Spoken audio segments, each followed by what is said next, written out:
Sawtooth Dave, what's happening, y'all? It's gonna be a long one, so kick back, relax. We doing it. All right. So, first thing first, I told y'all last week I was sending some out to JD to get anodized scales for the Sawtooth. I know I'm already rambling and you already got started here. JD absolutely crushed it. So, excuse the fingerprints. I know like people that are really into ano like to keep their stuff clean. I'm just not that guy. That's why I don't have a whole lot of anodized nice. But if y'all follow JD for EDC Instagram or his YouTube, you'll know he likes accents of blue a lot. So I kind of knew one of them was going to be blue, and he absolutely crushed this one. This is more like a shinier blue, and the purple one is kind of more from my fingerprints. But I think you can clean it with Windex, but honestly, I don't even know. But I just wanted to show you how good of a job he did. Backspacer as well, slightly different tone, but so was the scale in the backspacer when it got sent to him. This one's kind of a shinier, but if you look in certain lights, and I'll have to put my glasses on and really look at certain lights, you can actually see the mill pattern from when I face milled it. So I think that's pretty damn cool. Come through on that. I thought that would be gone by now, but it's still got the stone washing, the heaviness to it. This one does not have the texture. This one kind of lost the texture. It's kind of a little smoother. It's more like the stock scale kind of feel to it. So if you have a full tie sawtooth, you know how that scale is kind of a slow, slicker feel in the hand. That's exactly what this one feels like. Transversely on this one, he kept the finish. So if you felt one of the other scales or whatever, heard me talk about it in the past, it's kind of like a blast finish. So it's a little, I guess people would say chalky-ish. It's kind of a chalky. This is not quite as chalky as the regular blast because it's been anode, but he also tried to match the backspacer on this one. I think he did a pretty good job on matching that hole. So this is that kind of a transition blue to kind of green kind of transition, but it's kind of dull, nice and dull. It's got the stone wash in it still. So I don't know if you can see the stone wash come through or not, but man, he absolutely crushed that anode. All right, sorry, I got coffee in my face. I'm still working the coffee this morning, so cheers to you guys. All right. If you guys don't have beard, when you have beers, you pretty much got to wipe your mouth every time you drink anything, unless it's got sippy cups. Yeah, I know, it's retarded, but yeah, beard life, what are you going to say? Anyway, JD actually crushed the ano work on it, so thanks again, JD. Really appreciate it. Well, I had sent those two just to get done. Like, all he had was the scales and the backspacers. He didn't have the frames. Like, I'm kind of on hindsight. Wish I would have sent the whole thing to him to get the whole thing anodized. But, you know, I kind of did the ano. So if someone didn't like the finish that I did on the scales and maybe like that finish instead, maybe that would entice somebody to do the ano work. And if not, that's fine, man. I dig them how they are. So it's good. Like, the whole building things for other people is a learning experience for me. You know, and like almost everything I've done in the past, I've just given away. I've never really sold anything. So like kind of moving into like trying to sell, and I'm not a salesman. I hate doing that crap, but they are for sale if you want some. While I had that up there, this is a 3.5 inch Old Dominion Super Cobra. And when I got this, the main body was like a golden ano kind of thing. And then these are Time Mascus pivot collars, but it was too bling blingy for me. I think I've showed it in the past. If not, I think it's on Instagram, but I had JD do like a darker, kind of like a golder, and he showed me like a bunch of different of the voltage to change it and whatever it does. So you can't really see a whole lot in the pivot collar other than it's like a little bit different color now. You can at least tell that it's a pivot collar now. Before it kind of blended in when I had blasted it all the way. Same with this side. You can kind of sort of see a little bit of that Time Mascus kind of coming through, but on the pocket clip, it really came through. And I kind of dig it, man, because I haven't seen a whole lot of the pocket clips look that way. So different is what I like. But me being the idiot I am, I forgot that the backspacer was done. I forgot to tell him to hit the backspacer, and I didn't put thumb studs on it. So, like, man, I'll get my shit straight one of these days. But I'll probably end up sending that stuff back to him to get redone again. I want to send this one to my buddy Aaron. And, you know, y'all know me, hear me and Steve, I'll both talk about Aaron a lot. Aaron's a really cool dude. I honestly talking to him on the phone just about on a daily basis. Talk, text, whatever you want to call it. Like, it's not like I'm physically calling him, but we communicate almost daily about life and knives. But the knife's what kind of brought us together. Y'all know I'm all about that community kind of thing. Like, I really enjoy that as an aspect of this community more so than, like, I don't know, like, you can review knives, but it's all personal preference. And sometimes you learn stuff from that. And sometimes it's just like nitpicky stuff that, you know, you got to find something to critique about a knife. Like, you can find something about almost every knife, but I'm on the tangent. Like I'm while I won't forget it, I was talking about Aaron. Condolences to him. I'll just leave it at that. His scout, Sherbarkov, God, man. Mitch, I'm sorry, dude. I can never say that right. You probably can never tell me, but I'm sorry. Whatever this thing is, the Scout. The Russian Scout. How about that? The Russian Scout. I'm feeling a little spicy this morning. Sorry, guys. Aaron's trying to sell this one still, so if y'all are interested, let him know. If none of y'all do it, I probably will. But that's that on this. Let's see where we want to go on this. Yeah, let's go down this road first. We'll get back to that in a second. So, Aaron, I think it was Sunday or Monday, hit me up and he threw me a text about, hey man, you check this out, kind of thing. There's a post on Reddit. It happens a lot with Aaron because he is the knife finder, so he like kind of throws stuff out there, you know, see if I'll bite. I don't know, like just, hey, do you see this kind of thing? He does that a lot, which is really cool because a lot of stuff I miss if it wasn't for him. So this is an odd one I'm about to show you, and it's got a huge story to it, and I'm going to kind of try to wrap it into the whole point of this video, I guess, at the end of it. Well, not the whole point, but a point. How about that? I don't know. So this is a Nocturnal Knives. That's acid etch, and that's where the ball track. This thing has several design flaws, but it's got a crazy kind of story behind it. And from my perspective, is even different than the story. So the Reddit poster, the guy who posted the knife for sale, just said, you know, he didn't know much about it other than this company was taking pre-orders for this knife. A bunch of people got screwed out of their pre-order, lost their money. The dude took the money, ran, started another company, did the exact same thing, took their money and ran again. And I don't even know what his name is. So if he popped up again, which sucks, nobody would know. And that's basically how he posted it. Like basically, like it's a $400 knife. It's supposed to be 4V. It's supposed to be 6AL 4V. He's never had it apart because he couldn't get it apart. It was. I'll go over that in a second, I guess. So let's talk about my perspective on this knife and how I kind of tied into it. I didn't remember all this stuff right away. When Aaron showed it to me, I was like, Nocturnal Knives. That sounds familiar. But man, my memory always has sucked. But like as I'm getting older, it's bad, dude. It's really bad. But I had a Nocturnal before they started making these. They were getting other makers to make some of their designs for them. And one of the first ones they did was with Robert Carter, which is the same Robert Carter you know as to do in the high-end, you know, custom stuff now. But Robert Carter made one. I actually own the knife, and it was very similar to this. I want to say it was the DOCC or NOCC, or that's coming to my mind. I don't know if I'm just like making up stuff or something, but I owned that knife for a little while, and I had it for a brief period. It was kind of for that time period, I'm gonna say like $750, $800 range, and this was 10 years ago. So you can see that's probably around, I'm not gonna say a $1,500 knife, but over $1,000 knife now in today's money, right? So it was an expensive knife, and at the time I was like, this is kind of reaching for me money-wise, and then I didn't really like the knives. I ended up selling it. I'm an idiot. Should have kept it. It would have been a great knife for the collection. Transversely, I guess another kind of angle to this whole story is there used to be a guy on YouTube called Blood Then Flowers. Some of you that have been around for a long time, like Carter Juju era of YouTube, might remember him. He was a LEO, also a competitive martial artist. He had done a story about taking an SMF and having to smash through a door to get to a perp. What do you used to call that stuff? Hunter of the perpetrator. I can't remember what he used to call. He used to have a little lingo thing about it. I can't remember. But anyway, that SMF was the one that I own, that Tanto SMF. That actually came from him. And the work that was done to it was done at Nocturnal Knives. So this is a long about scooping it up in here kind of story.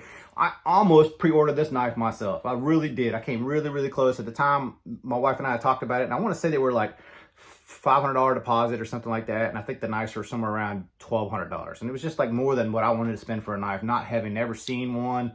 Like they were just drawings at this point, and then I think he got a couple that were made, but he was talking about, you know, these are handmade, the productions are going to be better. I remember all this stuff. This is kind of sort of like that same time period where I just about dropped off a knife for a while. I disappeared for a while, had to get away from the hobby, spending too much money, spending too much time involved in it. And then, you know, I came back eventually, but at that time period. So I never really saw what had happened. I remember hearing things, but it wasn't really in the community at that point. I kind of stepped away from it a little bit. So it's kind of cool that this came full circle and this one was for sale. Like I had no idea what to expect from this when I got this, and it does have issues. It does. But overall, like I'm kind of surprised that it's as good as it is. So I'll go over more of this like in detail about what I'm going to do and what I did already to kind of fix it up and stuff like this. I just kind of wanted to show it to you and kind of tell you the story because it's an interesting knife. And like, so Steve did a video this week about how, you know, well, it was an SMF video, but about refining, how people refine their collections. And most of the time I am that way. Like you won't see me buy anything that's not a frame lock, titanium frame lock. Most of the time, like that's just my wheelhouse. I'll make an exception here and there, but for the most part, I know that's what I like. That's just what I prefer. Actually slab size. So like this contouring on this thing, not my favorite, but you know, these come around once every blue moon, something wild and crazy like this. This is an oddity that if anybody else has one like this, or if you've seen one like this, let me know. But I don't believe if there's another one out there, there's probably not very many of them out there, put it that way. I'll say probably less than a handful of them actually made it out of the shop. I love stuff like that. I think it's cool as hell. Matter of fact, I got a couple of, or another one I'm gonna show you here in a second, which I may or may not have put on a video before. I can't remember if I did. Yeah, let's show you this one real quick. So I'll get in more detail later on down the road, but maybe, I don't know. We'll see. We'll see how that goes. Here's another wild card. So this one was from Scott, who is Arrowhead Outdoors, Tennessee Arrowhead Outdoors, something like that, Arrowhead Outdoors. But Scott and I have communicated for, I don't know, probably better part of a decade now. He was going through a battle with his wife having dementia, and then she finally passed, and he was selling money basically to recoup funds. So this is a Magnum Works. This is the logo right here. He's out of Arizona as well. Cool little Indian laser in right there. I couldn't see the detail on it. Let me get my glasses for a second. I showed it to my buddy Alex at work the other day, and he was like, dude, look at all the detail on that. And I was like, I can't see it at all. I'm blind, dude. But let's see if I can put it close enough where y'all can see it. There we go. That's good. See all the knots in the, see the knots in the hair? It's just really good detailed. Really cool. Blade looks like some kind of Cerakote. It didn't last that long. Magnum Works logo again, but just weird because it's brushed flat, and then he's got this weird finish all the way around it, like hand finish kind of stuff. This knife also had some serious design flaws. When it came to me, it only had a single-sided thumb stud. I don't know why I'm going through this now, but yeah, I'm already on a roll. It only had like a single-sided thumb stud, so let's see if I can hold it this way. There you go, so you can see it. So that was what's sticking out of the knife. It was threaded into the blade, 632. The threads were wobbly, so from a machinist's point of view, that's oversized threads. You need to do something with it already. So I try to make a fix, and what my initial fix was basically like, I wanted to make it dual thumb stud, because everything I do is dual thumb stud. I just prefer it that way. So I basically made one side titanium where the bolt goes through it, through the blade, and then this is basically a nut threaded on the other side. So try to capture it on the blade, if that makes sense. But because it's also the stop pin, every time it hit or you flung it, one side or the other would get tweaked, and it would constantly come loose. So what I ended up doing is cutting a new hole in the blade and making this pin the exact size. I pressed it in. One side's 5 thou under the other, just so it make it. So I don't know if we can see it in the light or not. Yeah, okay. You see light through this side.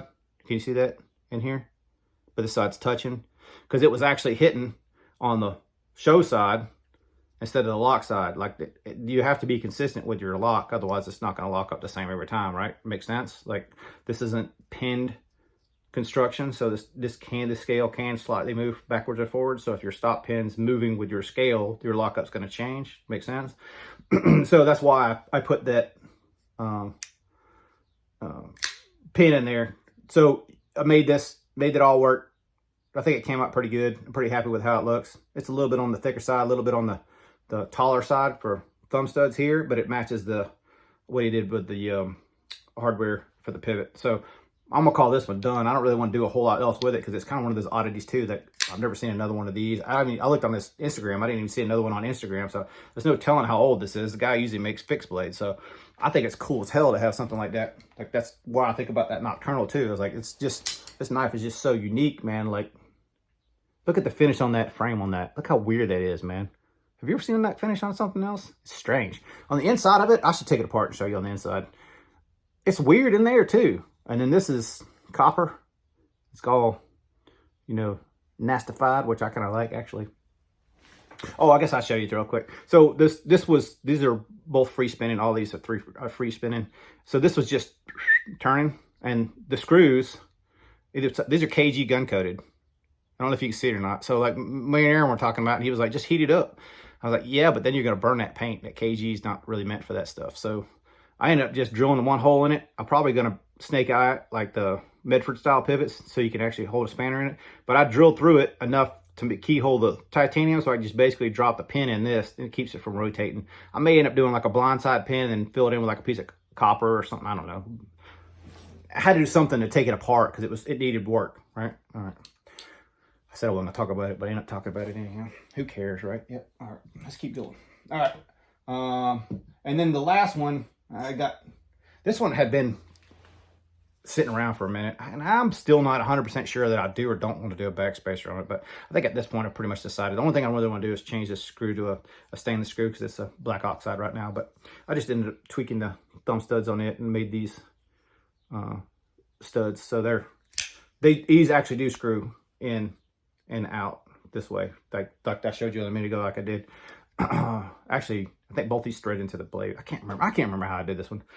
Anywho, like this one's done as far as I'm concerned, other than tweaking that clip a little bit with the bolt and maybe like slightly tensioning it a little bit more, but I might need to tweak it a little bit. But it's for the most part, this was that, oh shit, I'm running a blank now. EOS, Surgeon, I think. EOS Surgeon. And this one came from me through Aaron as well. So shout out Aaron again. Let's see, how are we rambling on this? Oh, 16 minutes in? Good. So most of the riffraff is gone now, right? So y'all know that I talked about giving that M3 away. Give me 1 second here. And I don't like doing, like, hey, subscribe to me, you get this kind of thing. That's just not my flavor. I'm not against the people who do that stuff. Like, it's a very common practice. I'm just a different kind of guy. You guys know. You watch my channel long enough, you know. Okay, so the way I saw this is like, you know, some people look at like, what do you call it? Statistics. What do they call that for YouTube? I can't remember what they call it. I'm blanking, sorry. It's the memory thing again. Anyhow, some people look at that stuff and go, hey, if I'm doing X amount of views or X amount of people subscribe to me, I'm doing good. To me, that means nothing. Like, the interaction with you guys, the community part of it, truly, honestly, that's what drives me and keeps me going. So, first of all, huge shout out to Steve Clare. He's the one that actually donated the M3 initially for a video to see if I thought M3 was Chinese or American. And then after he heard my findings, he basically said, just fix it up, give it away. So shout out to Steve. Y'all don't know Steve? Reach out to him, Instagram, say Satu Dave sent you. He's a real cool dude. Like, and you know, I think he goes through some of that battle with the whole community thing too. Like me and Billy was talking about it from Apex Alchemy. Shout out to his channel too. Him and Courtney both. You know, like if you hear a lot of negative or focus on the negative, you're going to draw that way. Just try to focus on the positive, on all in life in general, but definitely in this community. Like there's so much more positive than there is negative. Just focus on that. Get off my high horse now. I told you I was going to give away the M3. I decided to do something a little different with this. So the way I look at this is anybody who made a comment on the original one, and the original one was something like M3 American made with a bunch of question marks, or the video I did last week, which is M3 modified plus blah, blah, blah, blah, blah, whatever else I said on that thing. So I had 38 people that commented on one or the other. A couple people commented on both. So here's what I'm going to do. If I pull your name and you don't want the knife, that's fine. We can figure out some other way of doing it. If you pull the knife and you're like, you know, man, I'm not down with the foreign made stuff. I'd rather have American made stuff. I'm going to gift you an American made knife instead, just because I feel like that's how I feel about it. Like I love this knife, and I'm going to miss having it around. Like, this is a fun knife. I like modifying it. The whole process was a blast for me. Not only did I meet Steve and become kind of more buddies with Steve, I had fun learning how to do the mods on this one. I made it a little bit more better knife, and there's not another one just like this one out there now. So at least it's been customized. I like that. I loved that part of it. Honestly, the whole thing to me was worth that part of it. I really, really loved that part of it. But I also got to meet a lot of different people. Some people jumped in through the M3, and I've gained some subscribers through that, which, once again, thank you for subscribing, but I don't care if you don't want to subscribe either. It doesn't matter to me. I'd rather have you comment and kind of bullshitting. So I'm going to show the names real quick. These are the people who actually commented. Can we see the whole thing? Here we go. These are people who actually commented, and I just got this straight off my my YouTube this morning. So if you're on that list, it's 38 people, right? So if you don't want the M3 and you won, that's fine. And we'll do something different with it. If you won the M3 and you wanted American-made knife instead, I'm gonna hook you up with American-made knife, because I think, once again, that's how I feel. If you're one of the people with the check marks next to your name that commented on both the videos, I'm giving you both of them. You do what you want with them. How about that? Sound like a plan? All right. So last time I called Pop, I ain't talked to Pop this week, so I probably have to catch up with him before I just shoot shit with him. Hot Rod's hoarse as hell, but I'm gonna call her anyhow, and I'm gonna ask her for a number through 1 through, what did I say, 38. And whatever she says is the winner of this, because I do cheap and easy. I don't like doing the whole thing. So let me call her real quick. I'm gonna put her on speakerphone so y'all know you can hear her. Hopefully y'all can hear this in the video. I'll put it up closer so you can. I'm gonna get her to pick a number. We'll figure out who wins. Hello. Hey baby, what's happening?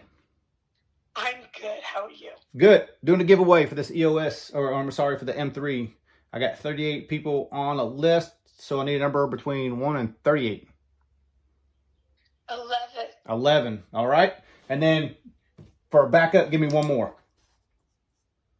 Between the same numbers? Well, obviously you can't choose 11 again, but between 1 and 38, yes, this is a backup. So if the first guy don't want it or don't comment, we got a second back. So he may or may not get something.